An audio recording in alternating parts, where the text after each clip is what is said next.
So do you remember when you were first asked to be an elder? Were you like nervous, or did you for just... sure I Yeah. was. I believe that everybody has gifts. And I believe that when you really need somebody, the right person will come along.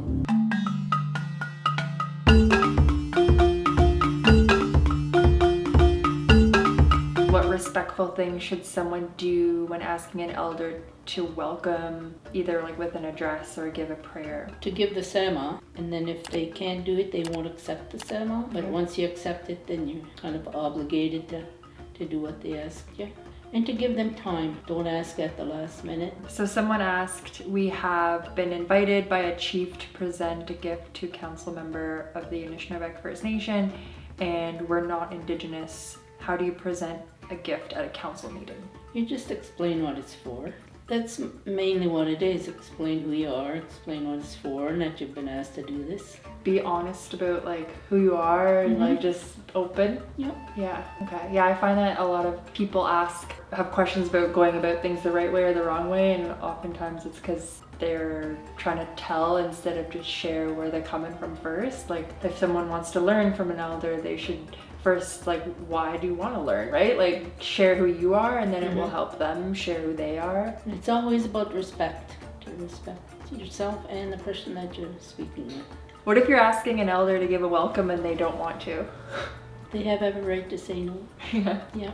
Same as anybody else. They must have their reasons why they don't want to. And so you just say thanks and maybe next time. If someone is becoming older and they're entering like the phase of being knowledgeable and like in an elder position maybe, and they're starting to get asked to be an elder, but they feel like they're not knowledgeable enough to do it, what advice would you give to them?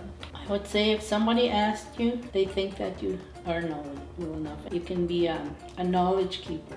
You don't have to be called an elder, you can be called a knowledge keeper, and you can still go ahead and share what you know. So you don't necessarily have to be a certain minimum age in order to be an elder?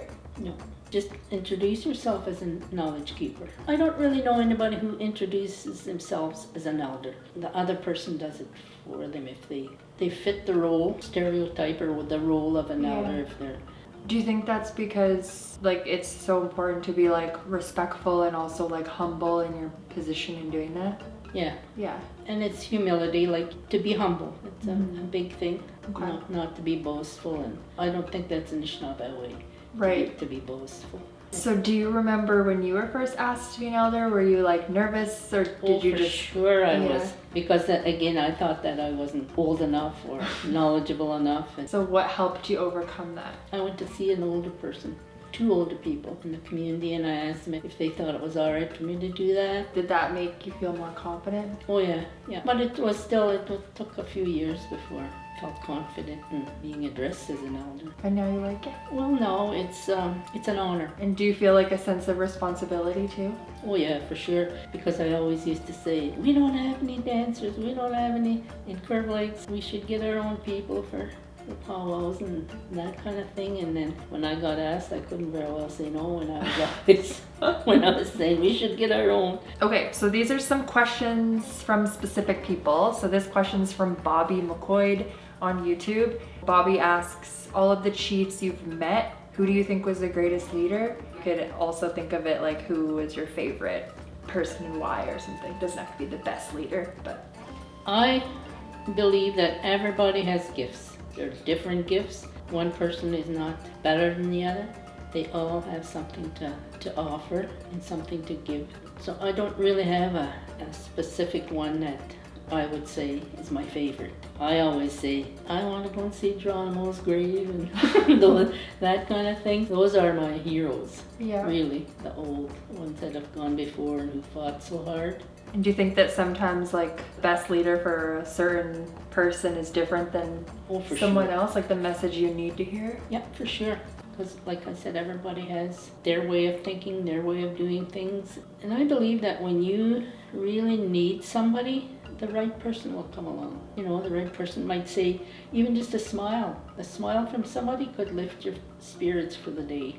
Just one word even. You could pick up one word that somebody says and carry that. So can you think of anyone that's been like that for you? Like that has helped you either lift you up? Oh yeah, yeah, all through life there's been people who've been there. Some people I didn't even know, but like I said, they gave you a smile when you needed it or helped in some small way. And that's an everyday thing. It doesn't have to be somebody who's a chief or somebody who's got a position in the community. I was shopping about a month ago and I didn't have any bags. I said, isn't there any bags?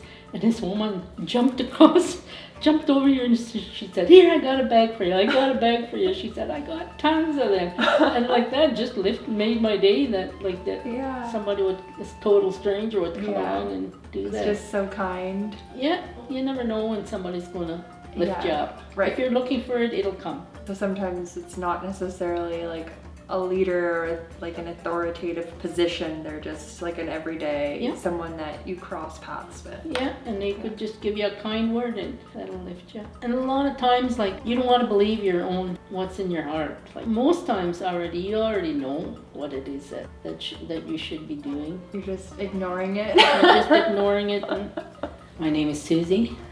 I'm from Curve Lake and Otter is my clan. Is this an otter? That's an otter. That's the last otter that my dad ever killed, caught in a trap. He was a hunter, trapper, and that's what he did for a living.